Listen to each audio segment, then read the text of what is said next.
month of September, India's G20 presidency. India will assume the presidency of G20 in 2023 and host the summit in September in New Delhi. India will assume the presidency of G20 for 1 year from December 2022 to November 2023. Under its presidency, India is expected to host over 200 G20 meetings across the country beginning in December 2022. Now, the G20 Leaders Summit at the level of heads of state government is scheduled to be held on 9th and 10th of September 2023 in New Delhi. Now, about the G20 Trioca. India is currently part of the G20 Trioca, which comprises the current, previous, and incoming G20 presidency. The present Trioca includes Indonesia, Italy, and India. During India's presidency, the Trioca would include Indonesia, India, and Brazil. This will be the first time that the Trioca will consist of 3 developing countries and emerging economies, providing them with a greater voice. Now, guest countries invited by India as G20 presidency are, in addition to G20 members, there has been a tradition of G20 presidency inviting some guests, countries, and international organizations to its G20 meetings and summits. Now, India will be inviting Bangladesh, Egypt, Mauritius, Netherlands, Nigeria, Oman, Singapore, Spain, UAE as guest countries. Now, ISA, that is International Solar Alliance, CDRI, which is Coalition for Disaster Resilient Infrastructure, and ADB, which is Asian Development Bank, will be also invited as guest international organizations. Now, India's statement in UNHRC on Sri Lanka's Tamil issue. India has called Sri Lanka out at the United Nations Human Rights Council for lack of measurable progress on its commitment to a political solution to the ethnic Tamil minority issue. Now, India has voiced concerns over the lack of measurable progress through full implementation of 13th Amendment to the Constitution of Sri Lanka. India has made this statement on the 51st session of United Nations Human Rights Council in Geneva. Now, about the 13th Amendment to the Sri Lankan Constitution, it is an outcome of the Indo-Lanka Accords, which were signed in July 1987 and was signed by the Prime Minister Rajiv Gandhi and President J.R. Jayawardene in attempt to resolve Sri Lanka's ethnic conflict. The amendment led to creation of provincial councils and assured a power-sharing arrangement to enable all 9 provinces in the country, including Sinhala majority areas, to self-govern.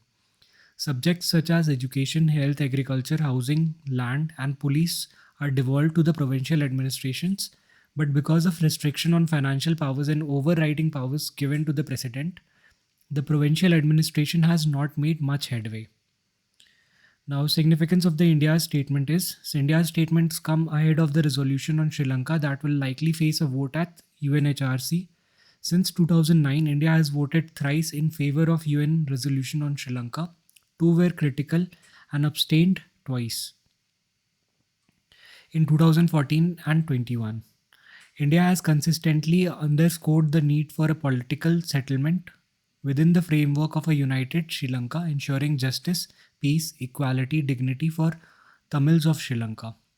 Now, issues faced by Sri Lanka's Tamil are, Sri Lanka's human rights activists have flagged concerns over persisting militarization, especially in Tamil majority north and east, repression, and shrinking space for dissent.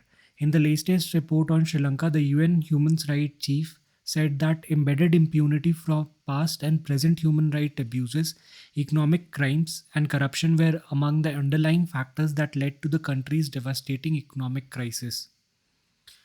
Moving on to visit of French Foreign Minister to India. The French Foreign Minister recently visited India.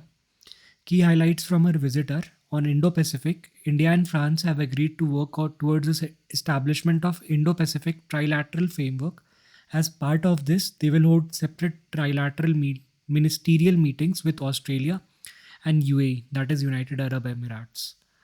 India and France have agreed to work towards establishment of an Indo-Pacific Trilateral Development Cooperation Fund that will support sustainable innovative solutions for countries in the region. On cultural contact, India and France are launching a scheme for the exchange of young professionals in the age group of 18 to 35 as a follow-up to the Migration and Mobility Partnership. India will be the first country of honor at the Sea Tech Week in Brest, France. a major international event bringing together blue economy stakeholders. Now, the two countries welcomed the launch of India's unified payment system in France. On defense cooperation, India and France welcomed the Safran Group, a French multinational company that decided to set up their largest and first aircraft engine MRO, that is maintenance repair overhaul facility in Hyderabad. Moving on to the visit of Prime Minister of Bangladesh to India, the Prime Minister of Bangladesh recently visited India. There were certain agreements made during her visit. There were multiple focus areas such as water sharing agreement, which is the first in 26 years, free trade agreement talks, and infrastructure projects, especially in the railway sector. Now, Kushiar River Agreement. The water sharing agreement on Kushiar River is important for resolving water problems. It is one of the important issues of 54 trans-boundary rivers, and for the first time, Assam and other northeastern states have been brought on board. Now, Feni River has also been agreement on withdrawing certain amount of water from the Feni River. Teesta River, there has still been no agreement on Teesta, which is held up by West Bengal government. Now, the agreement will require more effort from the central and state government. Special economic zones. Now, Bangladesh PM has also mentioned of two dedicated special economic zones for Indian companies in Mongla and Mirsarai in Bangladesh. It will help attract it will help to attract FDI inflow from India to Bangladesh. Moving on to recruitment of Gorkha soldiers in Indian Army, Nepal has postponed scheduled rallies to recruit Gorkha soldiers for Indian Army under the Agnipath scheme. The government of Nepal is of the opinion that the new scheme for recruitment is not covered under the tri-party agreement. Now the tri-party agreement was signed between the government of India, Nepal, and UK in 1947 regarding the future of Gorkha soldiers who were serving in the Indian Army. According to the agreement, four regiments of Gorkha soldiers, that is the 2nd, 6th, 7th, and 10th, were transferred to the British Army, whereas the remaining, that is 1st, 3rd, 4th, 5th, 8th, and 9th regiment, remained with the Indian Army. The agreement also provides for terms and conditions, post retirement benefits, pension of Nepal domiciled Gorkha soldiers in the Indian Army.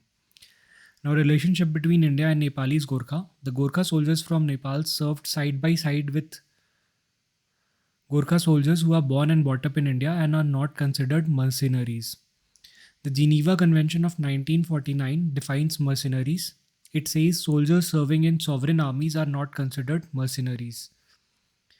There have been attempts to reduce dependence on Nepal for Gorkha soldiers in Indian Army in order to strike a balance between India and Nepal domiciled troops. A pure Indian Gorkha battalion was raised in 2016 in Subhatu, Himachal Pradesh. The ratio of Nepalese domiciled soldiers and India domiciled soldiers in Gorkha battalion ranges from 40 to 60 to 70 to 30 and is expected to change in the future. A change was made in the recruitment rules of Gorkha Rifles, after the army decided that soldiers hailing from Kumaon and Garhwal regions of Uttarakhand will also be eligible to serve in the Gorkha Rifles. Now, importance of Gorkha Rifle in Indian Army for Nepal. A research paper in 2020 titled The Gorkha Regiment Remittances and Development by Ratan Mani Nepal states that remittances from Gorkha serving in foreign armies have significantly contributed to social modernization in isolated villages in Nepal. The financial remittances have also encouraged entrepreneurship development, which helps in regional development. That'll be it.